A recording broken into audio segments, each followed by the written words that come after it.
So I think comedy is sort of like rice, right? Like every culture, every person, unless you don't like rice, uses rice as in their dish, and rice is a way to bring people together because most people enjoy rice. I think of comedy that same way. We're all humans. So when a comedian talks about experiences with their kids, with their spouses, going to school, breaking up, all of those things we experience as humans, so we're able to connect in that way.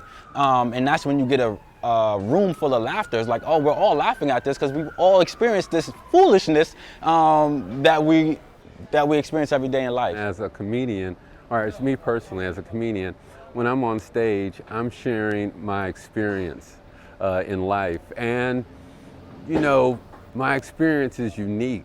And so, there are people out there who just wouldn't believe or wouldn't understand the things that happened to me. And so by me getting on stage and telling these people these things and they hearing my experience and laughing about them, later on they're going to be home and they're going to be like, man, I never thought about that like that. I feel like a lot of times comedy is not just about laughing, right? There's a kind of like an underlying sort of message to it, right? Or some Depends. some meaning. Well, no, that there's a message, in the sense, right?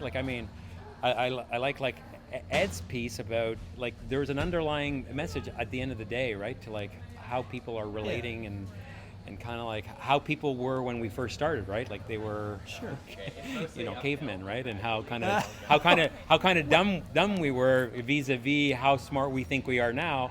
But in reality, are we as smart as we think? So you're taking what I too mean? much out of it now. I don't even think of it that way. Well, maybe you don't, but I think that the audience that because you related back to who you are.